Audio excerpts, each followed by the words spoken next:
Olá, meu amigo, minha amiga, muito obrigado por vocês estarem aqui no Portal do José, estarem fazendo nosso portal crescer e chegar em tantos lugares, né?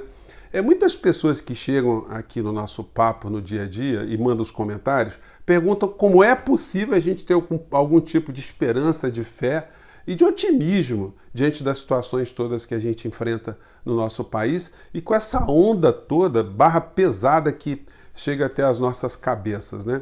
Gente, vocês conseguem imaginar o que seria da humanidade se todo mundo ficasse pessimista e abatido com as dificuldades? Talvez nós estivéssemos ainda na época da pedra lascada, né, entre muitos trogloditas. Bom, os trogloditas ainda estão por aí, né? Eles vão se reproduzindo, eles vão preenchendo vários lugares em países como o nosso, sobretudo no momento e no governo atual. Mas é necessário, gente, que a gente consiga cada vez mais entender a realidade e conseguir também imaginar formas da gente sair dessa arapuca que a gente caiu, que o Brasil foi atirado. Existem muitos fatores externos, muitos fatores internos, mas tem muita gente aqui pensando o Brasil e tentando resistir também a tudo de ruim que acontece. O nosso portal, cada dia mais, ele me inspira e ele me motiva a estar aqui com vocês. Eu comecei aqui mandando um vídeo para parentes, há um ano e pouco atrás, sem nenhum tipo de impulsionamento. Eu ainda sou um calouro aqui no meio da internet. Eu gravo meu programa com um telefone celular, como é esse que nós estamos fazendo aqui, e boto uma luzinha aqui para ficar melhor e vamos embora. Estou fazendo meu programa ninja. Às vezes eu faço num lugar, faço no outro, na minha casa, num canto, no outro, na casa de um parente que eu estou visitando, enfim, no caminho. E é uma forma de comunicação que tem cada vez mais agregado pessoas. E isso é uma forma da gente ver que nós não estamos isolados no meio desse grande manicômio que está no nosso entorno, que é necessário a gente entender o que está acontecendo para oferecer algumas ferramentas. Outros países, eu já tive a chance, né, com muito esforço, de visitar alguns países assim que eu tinha grande curiosidade. Eu gosto muito de história e eu já pude ir à Alemanha algumas vezes. E Berlim é uma cidade que eu gosto muito, uma cidade muito fascinante, apesar dela ser uma cidade com um certo ar sinistro, porque quando você está naquela cidade toda arrumadinha, com as pessoas bem vestidas na rua, andando de bicicleta, os carros alemães, você vê tudo funcionando, os cafés, os restaurantes, enfim. E você observa que aquela cidade foi bombardeada 94 vezes, que 1 milhão de alemães foram mortos ali. Era uma cidade que era o epicentro, né, da prisão de judeus para mandar para os campos de concentração dentro da Alemanha, na Polônia.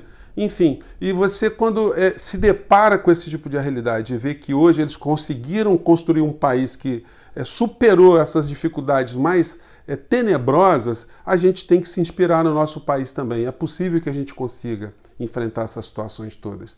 Quando você visita os países nórdicos, a Noruega, Suécia, Finlândia, enfim, aqueles países daquela região ali, Dinamarca, esses países, alguns séculos atrás, eram países de bárbaros, sem nenhum tipo de perspectiva de ter a justiça social que eles experimentam hoje.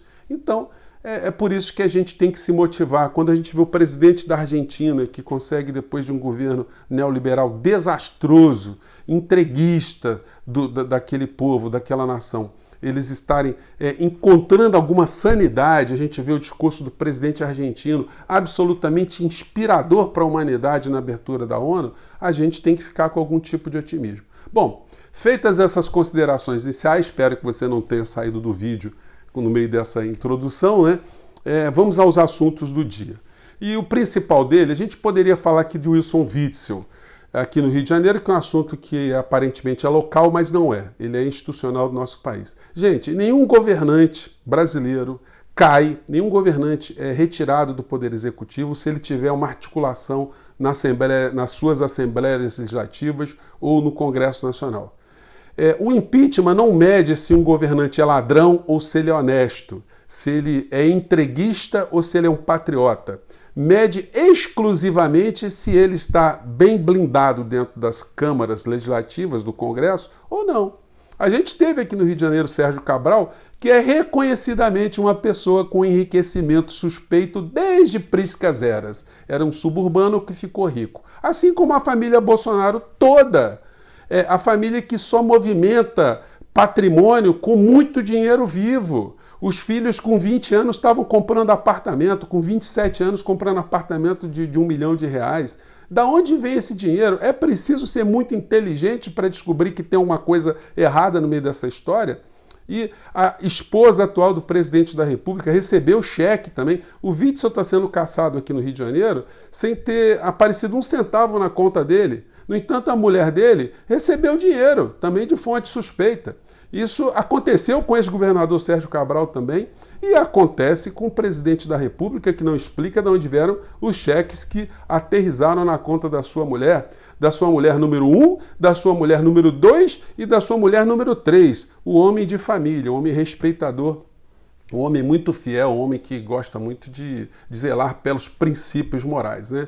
Então, um cidadão que chega até a presidência da República, ele pode ser entreguista, pode ser corrupto, pode falar besteira, pode ajudar a matar o povo brasileiro com pandemias, pode ajudar a destruir as nossas matas e as nossas faunas, a fauna e flora, que ele mesmo assim, se tiver apoio no Congresso Nacional, ele não sofre impeachment. Ele pode destruir o nosso país, que ele não sofrerá impeachment se ele tiver os meios de comunicação apoiando e se ele tiver também o Congresso Nacional cúmplice dessa história toda. Aqui no Rio de Janeiro, o afastamento de Witzel é muito suspeito, porque ele se dá também com uma canetada de um ministro do Superior Tribunal de Justiça. É uma coisa muito complicada e nós do campo progressista a gente tem que atacar e analisar com muita serenidade esse tipo de episódio, porque aberta esse precedente, essa caixa de Pandora, amanhã a gente elege um governante, elege um presidente e ele cai por uma canetada também.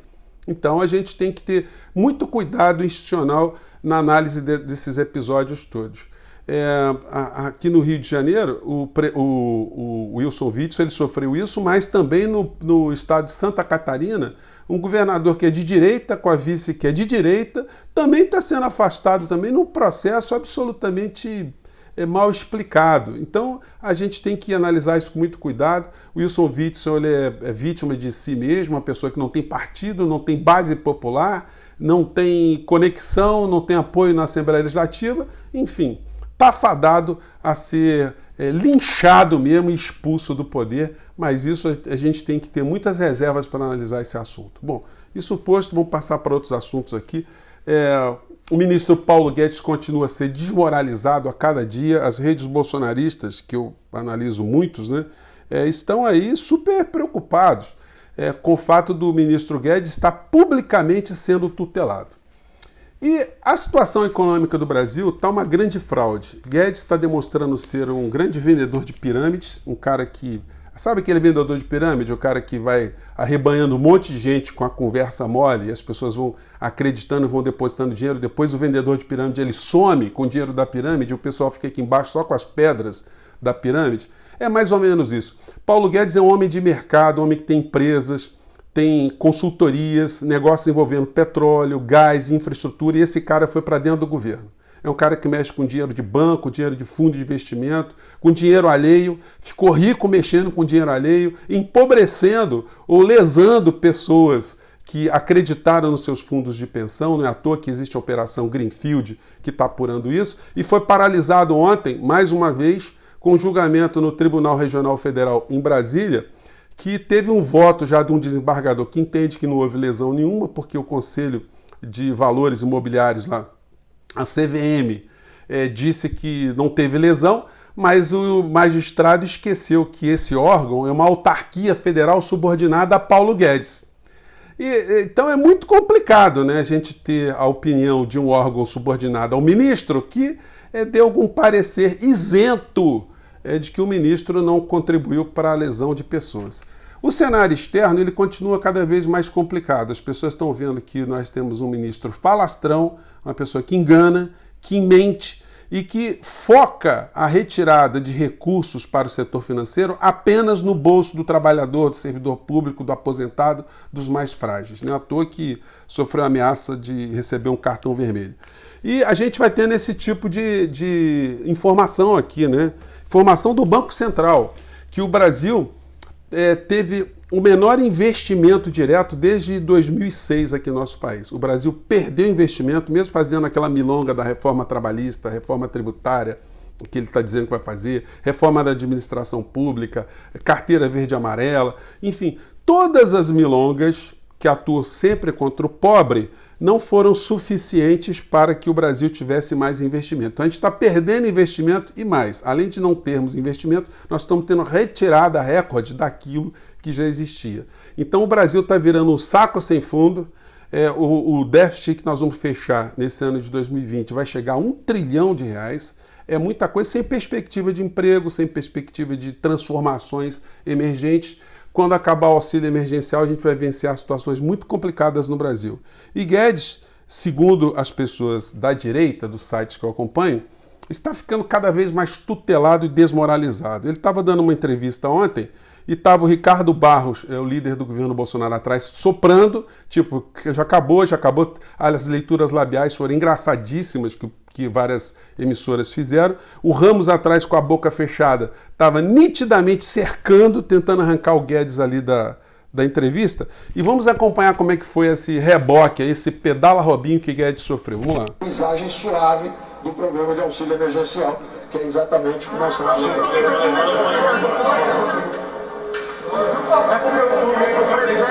Agora tem articulação política, articulação. Agora eu trabalhando. Então, ele foi ali meio que rebocado, pegaram ele do tipo, cala a boca, Magda, cada vez que você abre a boca, você fala besteira, você vai falar novamente que vai querer tributar o cidadão brasileiro, isso vai dar problema depois. Então, o Eduardo Moreira colocou aqui no Twitter dele, só para lembrarmos qual o plano. Guedes destrói a economia, vende tudo a preço de banana para os amigos, é demitido, vai embora do país com informações privilegiadas para assumir uma posição bem remunerada em algum banco e nós pagamos a conta. Parlamentares aplaudem o plano, né? Então é mais ou menos isso que acontece. Então o Guedes vai ficar até o último centavo que ele puder levar para os interesses que ele está ali para defender, né? Os interesses de bancos, de investidores, das grandes potências, das corporações transnacionais. Ele não tem nenhum tipo de afeto, nenhum tipo de amizade, nenhum tipo de consideração com o presidente da República. Ele está ali para fazer negócios. E essas pessoas, elas não têm escrúpulos. Ele pode ser humilhado, mas se ele estiver conseguindo realizar a tarefa dele, ele vai continuar no governo Bolsonaro. Cabe a nós fazermos as críticas. E o jornal de hoje, os jornais de hoje, especificamente o Globo, né, eles têm uma parte lá que eles falam dos 50 anos, o que estava rolando 50 anos atrás. E no dia 24 de setembro, há 50 anos atrás, o jornal Globo ele começava a sua campanha, articulado com o governo americano, de derrubada, de desgaste do presidente chileno recém-eleito, Salvador Allende. Aqui na capa a gente pode ver já o início dessa articulação. Deixa eu dar uma ampliada aqui, ó. Vamos ver aqui. Opa, aqui. Allende provoca depressão e pânico econômico no Chile. Como Allende não era um entreguista, ele estava querendo o Chile para o povo chileno, então ele já começou, através de articulações que já tinham acontecido no Brasil para derrubar o governo brasileiro em 1964, essas articulações continuaram na América Latina, porque sempre os interesses transnacionais tinham seus golpistas internos, aqueles que atuam contra o seu próprio povo para beneficiar as grandes corporações. A família Marinho, ela tem um papel geoestratégico aqui na América Latina.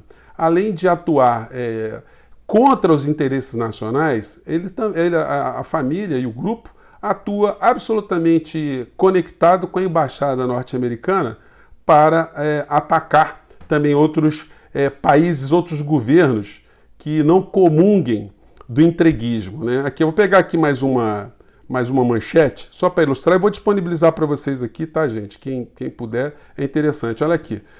Allende vence sem a maioria absoluta. Gente, todas as notícias que diziam respeito ao Chile nesse mês de setembro foram no sentido de desmoralizar o governo chileno que estava acabando de ser eleito. Resultado, o terreno foi preparado perante a opinião pública quando chegou no dia 11 de setembro de 73, o Pinochet, o assassino, genocida, traidor e ladrão, dá o golpe e conspira de forma que o Allende foi assassinado.